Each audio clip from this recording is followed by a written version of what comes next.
दोस्तों, मेरे YouTube channel शिक्षाप्रद कहानियों में आपका स्वागत है।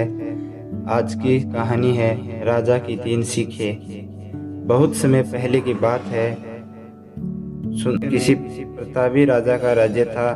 वहाँ राजा के 3 पुत्र थे। एक दिन राजा के मन में आया कि पुत्रों को कुछ ऐसी शिक्षा दी जाए कि समय आने पर वो राजकाज संभाल सके। इसी विचार के साथ राजा ने सभी पुत्रों को दरबार में बुलाया और बोला, पुत्रों, हमारे राज्य में नाशपाती का कोई वृक्ष नहीं है। मैं चाहता हूँ तुम सब 4-4 महीने के अंतराल पर इस वृक्ष की तलाश में जाओ और पता लगाओ कि वो कैसा होता है।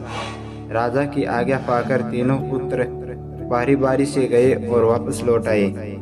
सभी पुत्रों के लौट आने पर राजा ने पुनः सभी को दरबार में बुलाया और उस पेड़ के बारे में बताने को कहा।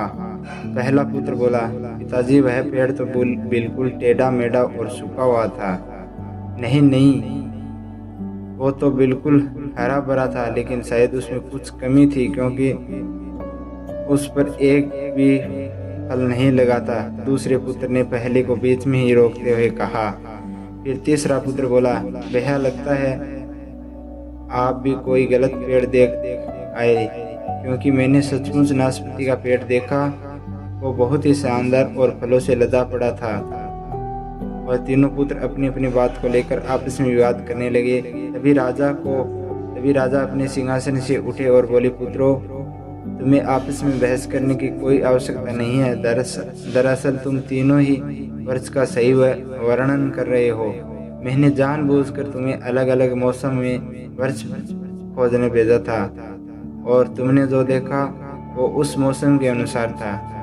मैं चाहता हूँ कि इस अनुभव के आधार पर तुम तीनों बातों को गांठ बांध लो।